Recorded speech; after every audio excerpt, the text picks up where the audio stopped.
Bonjour, en ce moment même, loin des regards, une toute nouvelle course à l'armement est en train de se jouer. Non, pas sur Terre ou en mer, mais dans le cyberespace. Et son carburant, c'est l'intelligence artificielle. C'est un affrontement technologique, invisible, mais aux conséquences, elles, bien réelles. Et c'est ça qu'on va décortiquer ensemble. Alors, au programme aujourd'hui, on va d'abord définir cette fameuse course à l'armement, puis on plongera dans l'arsenal des attaquants, et juste après, dans le bouclier des défenseurs, on essaiera de voir qui mène la danse pour l'instant, et pour finir, on se projettera un peu dans l'avenir de cette cyberguerre. Allez, c'est parti. Bon, rentrons dans le vif du sujet. On est en train d'assister à un véritable choc technologique dans le monde de la cybersécurité. Et si ça fait autant de bruit, c'est parce que l'IA a complètement rebattu les cartes. Pour tout le monde. La question qu'on doit se poser, c'est celle-là. Comment l'IA a-t-elle pu, à ce point, transformer la sécurité numérique? Eh bien, la réponse est assez fascinante. En fait, elle est à la fois l'arme la plus redoutable et le bouclier le plus perfectionné. Et ça porte un nom. C'est une course à l'armement technologique. Une escalade sans fin. Chaque fois qu'un camp fait une avancée, l'autre doit trouver une contre-mesure. Et cette dynamique, qu'on voyait avant dans les conflits militaires, eh bien maintenant, elle se joue en direct entre les cyberattaquants et les cyberdéfenseurs. Commençons par le côté obscur de la force, si on peut dire, l'arsenal des cybercriminels. On va voir comment l'IA a boosté leurs outils pour en faire des armes redoutables. C'est ce qu'on appelle l'IA offensive. Le premier gros changement, c'est la puissance de l'automatisation. Avec l'IA générative, les attaquants peuvent lancer des opérations à une échelle et une vitesse qui étaient juste inimaginables avant. Pensez-y, des mails de phishing personnalisés pour des milliers de personnes en un seul clic, ou des virus qui changent de forme en permanence pour passer sous les radars des antivirus. Et ce n'est pas tout. L'IA, en quelque sorte, a démocratisé la fraude. Créer des messages de hameçonnage parfaits, imiter la voix d'un PDG pour demander un virement, ou même inventer de fausses identités de A à Z, c'est devenu beaucoup, beaucoup plus accessible. Le niveau technique requis pour être un cybercriminel efficace a chuté de manière spectaculaire. Le résultat de tout ça, c'est que les menaces sont non seulement plus nombreuses, mais elles sont aussi plus malignes, plus personnalisées. Et pour les entreprises, se défendre est devenu une tâche bien plus complexe et bien plus chère. Allez, passons à la riposte. Parce que, évidemment, face à cette escalade, les experts en cybersécurité ne sont pas restés les bras croisés. Ils ont développé leur propre IA, un véritable bouclier intelligent pour anticiper, détecter et neutraliser toutes ces nouvelles menaces.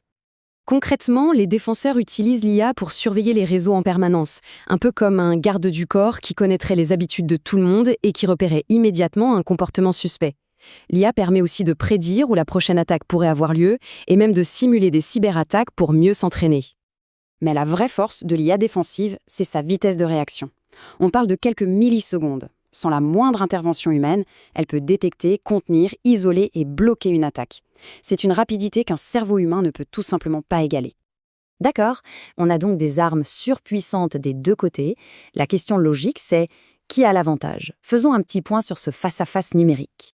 C'est un peu la question à 1 million. D'un côté, des attaquants super agiles, sans aucune contrainte. De l'autre, des défenseurs très organisés, mais qui doivent respecter des règles. Alors, qui mène la danse? Quand on met les deux face à face, le déséquilibre saute aux yeux. L'IA offensive, elle, se développe dans l'ombre, sans aucune limite, ni éthique, ni légale.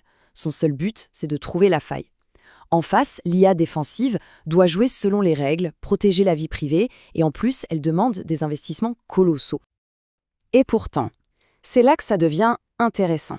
Malgré tous les avantages qu'on vient de voir côté attaquant, les analyses actuelles montrent que, pour l'instant, c'est bien l'IA défensive qui semble apporter le plus de résultats. Les capacités de détection et de réponse auto donnent, pour le moment en tout cas, un léger avantage aux défenseurs.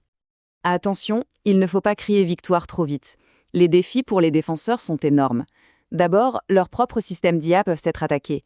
Ensuite, ils doivent gérer des tonnes de données sans jamais violer la vie privée. Et surtout, ils doivent s'adapter en permanence à un adversaire qui, lui, n'a aucune règle à suivre. C'est un combat sans fin. Alors, justement, vers quoi on se dirige? Comment cette course à l'armement technologique va-t-elle évoluer dans les années à venir? Les experts semblent s'accorder sur une année charnière, 2025. C'est à cet horizon qu'on s'attend à passer un nouveau cap dans cette confrontation. En gros, loin de se calmer, le conflit va monter en puissance.